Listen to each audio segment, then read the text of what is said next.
friends, welcome to Jora's Kitchen. இன்னைக்கு நம்ம Jora's Kitchenல நம்ம ஈட் ஸ்பெஷலா ஒரு ஃபிஷ் பிரியாணி செஞ்சு காமிக்க போறேன். நான் எல்லா பிரியாணி ரெசிபிஸும் நான் போட்டுருக்கேன். ஃபிஷ் பிரியாணின்றது எனக்கு ஸ்பெஷலா ரொம்ப பிடிக்கும்.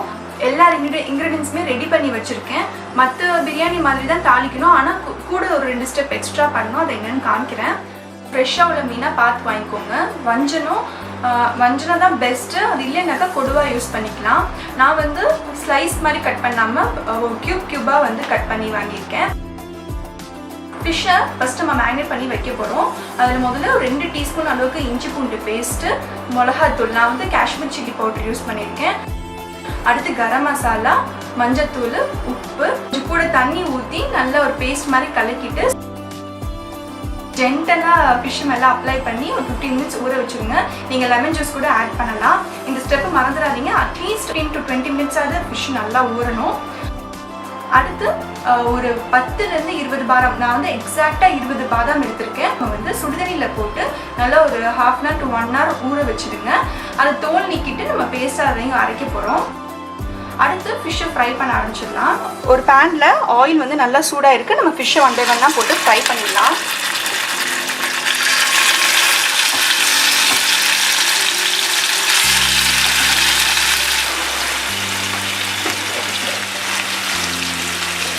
ஃபிஷ் பிரியாணியில் ஃபஸ்ட்டு ஸ்டெப் நான் சொன்னது பாதாமை ஊற வச்சு அரைக்கிறது.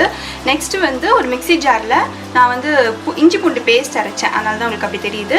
கொஞ்சமாக புதினா, கொஞ்சம் கொத்தமல்லி, 2 பச்சை மிளகாய் சேர்த்துருக்கேன். இது கூட ஒரு சின்ன தக்காளி, இவ்வளோ தான், ஒரு குட்டி பால் சைஸ் தான் தக்காளி, அது ஒன்று கட் பண்ணி போட்டிருக்கேன்.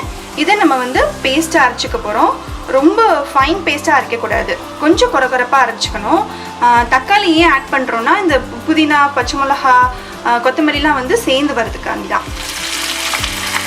போட்ட உடனே திருப்பி போடக்கூடாது. அட்லீஸ்ட் ஒரு 30 செகண்ட்ஸ் 1 minute வரைக்கும் வேக விடுங்க ஒரு சைடு.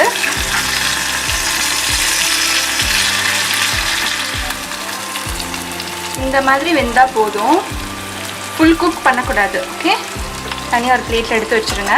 இதுக்கு டிஷ்யூ பேப்பர்லாம் போட வேணாம், ஏன்னா இந்த ஆயிலும் இந்த மசாலாவும் நம்மளுக்கு தேவைப்படும். நம்ம பிரியாணி உள்ள கிரேவியில் போடுவோம். மீன் நீங்கள் பொரிச்சு எடுக்கும் போது உடையாமல் வரணும். அது ரொம்ப ரொம்ப இம்பார்ட்டண்ட். முடிஞ்ச அளவுக்கு இந்த மாதிரி அயன் கடை, அதாவது சீசன் பண்ண அயன் கடையில் பொரிச்சு எடுங்க. இல்லைனாக்கா நான்ஸ்டிக்கில் பொரிச்சு எடுத்துக்கலாம். மீன் பொரிச்சிட்டு இருக்கும்போது நான் சைட் பை சைட் தாளிக்கிறதுக்கு வேண்டிய இதெல்லாம் ரெடி பண்ணிட்டேன். தண்ணி வச்சுருக்கேன் நல்லா கொதிக்கிறதுக்கு. உப்பு, லெமனும் புளிஞ்சாச்சு. நான் 50 ml எண்ணெய் போட்டிருக்கேன். 25 ml நெய் போட்டிருக்கேன். இதில் பட்டை, ஏலக்காய், கிராம்பெலாம் தாளிச்சிக்கோங்க. என்கிட்ட க்ரீன் கடம்பம் இல்லை, அதனால் நான் பிளாக் கடம்பம் சேர்த்துக்கிறேன். பாதி தான் சேர்க்குறேன், ஏன்னா ரொம்ப ஸ்ட்ராங்காக இருக்கும். இது எண்ணெய் நல்லா சூடாகிடுச்சு. வெங்காயம் தாளிச்சிக்கலாம். நம்மளோட வெங்காயம் நல்லா கேரமலைஸ் ஆகிடுச்சு.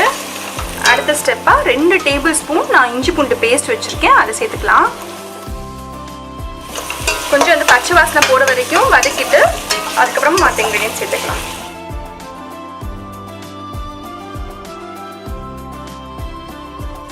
இஞ்சி பூண்டோட பச்சை வாசனை போன பிறகு கொத்தமல்லி, புதினா, பச்சை மிளகாய் எல்லாத்தையும் ஒன்றா போட்டுருங்க. போட்ட காயோட நம்ம தக்காளியும் சேர்த்துடலாம். தக்காளிலாம் கொஞ்சம் மேஷ் ஆகி வரட்டும். இதில் 30 செகண்ட் 1 நிமிஷம் இது அப்படியே மூடி இருக்கட்டும். புதினா, கொத்தமல்லி, பச்சை மிளகா, தக்காளி அரைச்சி வச்சுருக்கோம்ல, இந்த மாதிரி கன்சிஸ்டன்சியில் அரைச்சிக்கோங்க. இப்போ இந்த பேஸ்ட்டை இது உள்ளே சேர்த்துடலாம். நம்ம மீன் பொரிச்சு வச்சுருக்கோம் இல்லையா, அந்த ஆயிலை வேஸ்ட் பண்ணிடாதீங்க. நம்ம இப்போ இந்த ஸ்டேஜில் அதை ஊற்ற போகிறோம்.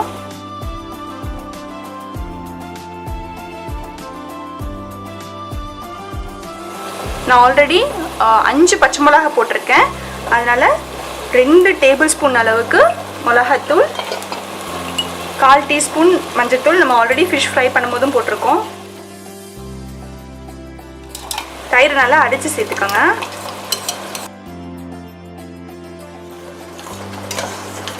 தயிரோட அந்த கப்பை லேசாக அலசி ஊற்றிருக்கேன். அரிசிக்கு தண்ணி நல்லா கொதிச்சிட்ருக்கு. நம்ம அரிசியை போட்டுடலாம். இப்போ 1 by 1 மெதுவாக நம்ம மீன் துண்டுகளில் போட்டுடலாம். பார்த்து கேர்ஃபுல்லாக ஆட் பண்ணுங்கள். கொஞ்சம் இடைவெளியில் விட்டு வைங்க. இந்த கசடெல்லாம் வேஸ்ட் பண்ணிடாதீங்க, அதையும் உள்ளே சேர்த்துருங்க. இப்போ மெதுவாக என்ன பண்ணணும்னா இந்த கிரேவி இருக்கு இல்லையா, இந்த கிரேவியை கீழேருந்து மேலே கொஞ்சம் ஒவ்வொரு மீனும் படுற மாதிரி கொஞ்சம் இது பண்ணிக்கோங்க. அப்போ தான் அந்த கிரேவியோடு சேர்ந்து இந்த மீன் கொஞ்சம் நேரம் வேகும். ரொம்ப கேர்ஃபுல்லாக படுங்க. நம்மளோட டார்கெட் வந்து மீன் உடையாமல் இருக்கணும்.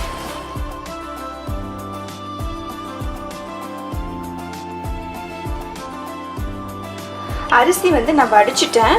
ஃபிஷ் பிரியாணிக்கு எப்போவுமே நீங்கள் வந்து ஒரு 85% வந்து அரிசி வந்து வடிக்கணும்.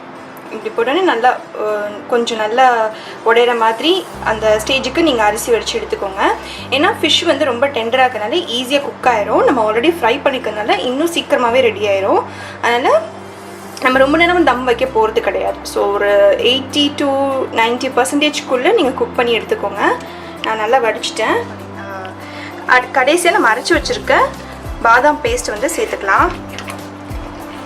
இது போட்டுட்டு ரொம்ப கிண்ட வேண்டாம், மேலாப்பில் தான் இருக்கணும் இந்த பாதாம். ஏன்னா கீழே இருந்துச்சுனாக்கா நம்மளுக்கு அடி பிடிச்சிரும்.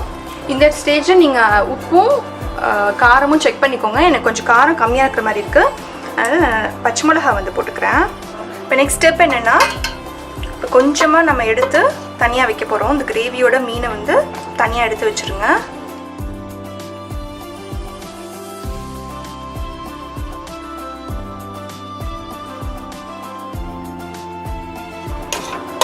நான் அடுப்பை ஆஃப் பண்ணிட்டு தான் இதை நான் செய்கிறேன். கீழே வந்து நல்ல திடமாக இருக்கிற பீஸை வந்து போட்டுடலாம். இப்போ கொஞ்சம் ஒரு ஹாஃப் லேயர் வந்து மேலே ஃபஸ்ட்டு ஒரு லேயர் போட்டுடலாம். இப்போ அடுத்து வந்து நம்மளோட ஃபிஷ் கிரேவி நம்ம அந்த மசாலா எடுத்து வச்சுருக்கோம் இல்லையா, அதை சேர்த்துருங்க. இப்போ நம்ம அடுத்த லேயர் தம் கல்லுவை வச்சுட்டேன். அடுப்பு ஆனில் தான் இருக்குது, சிம்மில் வச்சுருக்கேன். இப்போ நம்ம பிரியாணி வச்சுட்டு மேலே ஒரு லெட்டு, மேலே ஏதாவது ஒரு வெயிட். இதில் நீங்கள் சுடுதண்ணி வைக்கணுன்னு தான் அவசியம் இல்லை. ஏன்னா நம்ம வந்து ரைஸ் வந்து பார்த்திங்கன்னா 80 to 90% குக் பண்ணியிருக்கோம். Almost done. நம்மளுக்கு ஒரு 10% தான் குக் ஆகணும். நீங்கள் நார்மல் வெயிட் கூட நீங்கள் வச்சுக்கலாம். ஓகே, ஃபிஷ் பிரியாணிக்கு கம்மி நேரம் தான் தம் இருக்கணும். 10 to 15 minutes நல்லா லோ சிம்மில் வச்சுடுங்க. ஓகே, தம்லேருந்து நான் எடுத்துட்டேன். ஆஃப் பண்ணிவிட்டு நான் ஒரு 5 to 10 minutes அப்படியே விட்டுருந்தேன். இப்போ எடுத்து பார்த்துடலாம். ரொம்ப கேர்ஃபுல்லாக தான் எடுக்கணும், மீன் உடையாமல் வரணும்.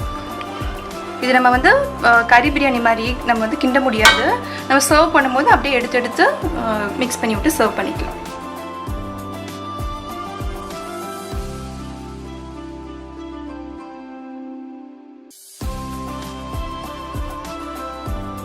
சூப்பராக ஃபிஷ் பிரியாணி ரெடி ஆகிடுச்சு. கண்டிப்பாக வீட்டில் ட்ரை பண்ணி பாருங்கள். நான் முதல்ல வந்து ஒரு விஷயத்த சொல்ல விட்டுட்டேன். இது எங்கள் அம்மாவோட ரெசிபி. கண்டிப்பாக சூப்பராக இருக்கும். இப்போ நான் டேஸ்ட் பண்ணி பார்த்துட்றேன். சூடாக இருக்குது நல்லா. ஃபிஷ் வந்து உங்களுக்கு நல்லா ஃப்ரெஷ்ஷாக இருந்தால் மட்டும்தான் பிரியாணி நல்லாயிருக்கும்.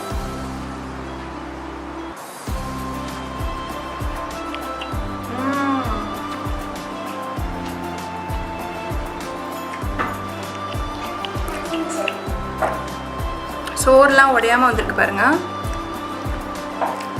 என்னதான் ஃப்ரீயா சிக்கன் மட்டன் சாப்பிட்டாலும் எனக்கு தனியாக ஒரு பிரியம் இருக்கும் ஃபிஷ் பிரியாணிக்கு. சாப்பிட்டே இருக்கலாம். கண்டிப்பாக இந்த ரெசிபி உங்கள் வீட்டில் ட்ரை பண்ணி பாருங்கள். உங்கள் எல்லாருக்கும் ரொம்ப பிடிக்கும். நான் இன்னொரு ரெசிபியோட உங்கள் எல்லாரையும் சந்திக்கிறேன். பாய்.